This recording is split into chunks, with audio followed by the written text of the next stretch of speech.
Welcome to study channel. मेरा नाम है मोहम्मद कैसर। बात करेंगे बिहार की शिक्षक बहाली के साथ साथ उत्तर प्रदेश से शिक्षक भर्तियों से संबंधित कुछ बहुत ही महत्वपूर्ण अपडेट्स की। वीडियो में लास्ट तक बने रहिएगा, लेकिन आगे बढ़ने से पहले एक जरूरी सूचना।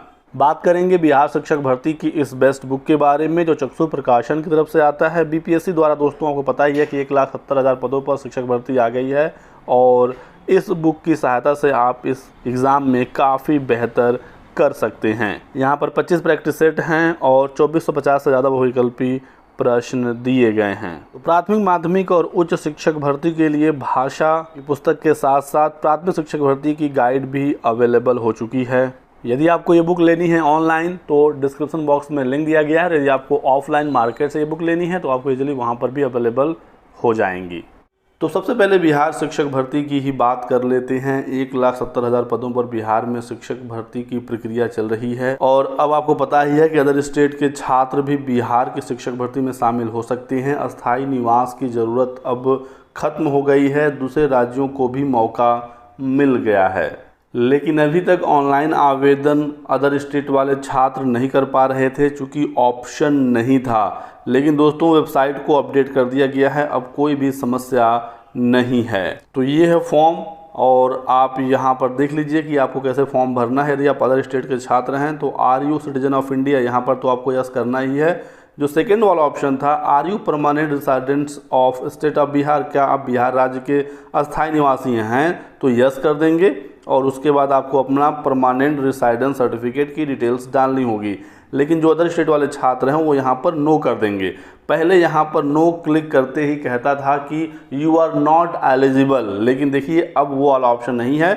आप नो पर क्लिक करने के बाद भी फॉर्म भर सकते हैं। तो यहाँ पर दोस्तों do you belong to reserve category, यहाँ पर ऑटोमेटिक नो हो जाएगा क्योंकि अदर स्टेट के छात्र रिजर्व कैंडिडेट नहीं हो सकते। अपने स्टेट में आप ओबीसी हो, एससी हो या एसटी हो, आपको बिहार में यूआर सीट पर ही फाइट करना पड़ेगा। तो यहाँ पर आप यस क्लिक नहीं कर पाएंगे, ऑटोमेटिक यहाँ पर नो हो जाएगा।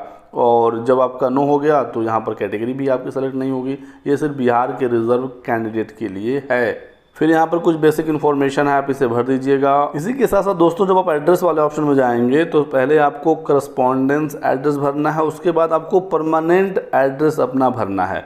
अब परमानेंट एड्रेस वाले में पहले स्टेट में बिहार ऑटोमेटिक क्लिक होता था, यहाँ पर आप क्लिक नहीं कर सकते, लेकिन अब आप यहाँ पर क्लिक कर सकते हैं और आप अपना स्टेट सेलेक्ट कर सकते हैं चूँकि अदर स्टेट को वैलिड कर दिया गया है।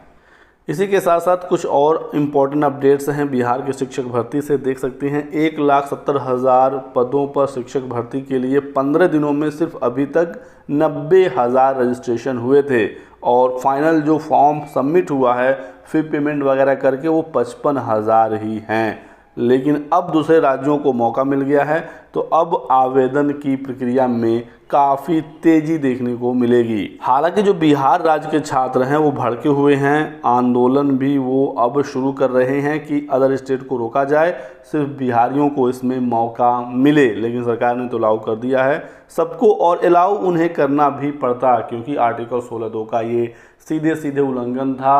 आप स्थान के आधार पर, जन्म के आधार पर किसी भी छात्र को रोक नहीं सकते, ये सीधे सीधे असंवैधानिक हो जाता। बहुत सारी रिटें भी पटना हाईकोर्ट में पड़ गई थी और इन्हीं सब मामलों को देखते हुए सरकार ने पहले ही अदर स्टेट को अलाउ कर दिया ताकि उन्हें कोर्ट में जवाब ना देना पड़े। तो अभी तक कुल रिक्तियों की तुलना में 1/3 से भी कम आवेदन आए थे। पहले 3 दिनों तक 36,000 ने आवेदन किया था, लेकिन अब डोमिसाइल नीति हटाई गई है। अब देखते हैं कि कितने आवेदन होते हैं अगले 12 दिनों में, चूँकि 12 जुलाई इसकी लास्ट डेट रखी गई है। अब बात करते हैं उत्तर प्रदेश के शिक्षक भर्ती से संबंधित कुछ बहुत ही महत्वपूर्ण अपडेट की। सबसे पहली खबर है एलटी ग्रेड शिक्षक भर्ती से 5 साल बाद 914 को अब नौकरी मिलेगी। जो लंबित विषय थे, जिनकी वेटिंग लिस्ट जारी नहीं हुई थी, उनको जारी कर दिया गया है। पहले ये रिजल्ट जुलाई के फर्स्ट वीक में आना था, लेकिन निर्धारित अवधि के पूर्व रिजल्ट जारी कर उन अभ्यर्थियों को बड़ी राहत मिल गई जो मामूली अंकों से पिछली बार चयन प्रक्रिया से बाहर हो गए थे। तो 2018 में 15 विषयों की ये भर्ती आई थी 10,768 पदों पर और 914 अभ्यर्थियों को अब और ज्वाइनिंग यहाँ पर मिल जाएगी। किन्हीं भी कारणों से जब ये पद खाली हो गए थे तो वेटिंग लिस्ट की मांग काफ़ी समय से हो रही थी, बहुत सारे छात्र आंदोलन कर रहे थे, धरना भी यूपीपीएससी पर हुआ और फाइनली इनका जो प्रतीक्षा सूची है वो 5 साल बाद जारी कर दिया गया है। अब बात करते हैं दोस्तों यूपी टीजीटी पीजीटी संबंधित कुछ बहुत ही महत्वपूर्ण अपडेट्स की। तो यहाँ पर भी वेटिंग लिस्ट जारी कर दी गई है। टीजीटी पीजीटी 2016 और 2021 दोनों अभ्यर्थियों के लिए 10 जुलाई से होगी प्रतीक्षा सूची से शिक्षकों के रिक्त 2000 पदों पर काउंसलिंग। पूरा शेड्यूल जारी हो गया है। टीजीटी 2016 की बात करें तो हिंदी और गृह विज्ञान का काउंसलिंग 10 जुलाई को, सामाजिक विज्ञान 11 जुलाई। आप यहाँ पर सारा डिटेल्स देख सकते हैं। और टीजीटी 2021 की बात करें, हिंदी का जो काउंसलिंग है 17 जुलाई, उसके बाद फिर 18 को उर्दू, संस्कृत और विज्ञान। इस प्रकार से 25 जुलाई तक ये प्रक्रिया चलेगी और इन छात्रों को नियुक्ति मिलेगी। काफ़ी लंबा ये मामला चला। निदेशक माध्यमिक शिक्षा ने जारी कर दिए निर्देश और टीजीटी पीजीटी 2016 व 21 भर्ती का ये मामला अब क्लियर किया जा रहा है। तो शिक्षकों के 2000 पदों पर तैनाती के लिए काउंसलिंग 10 जुलाई से होगी।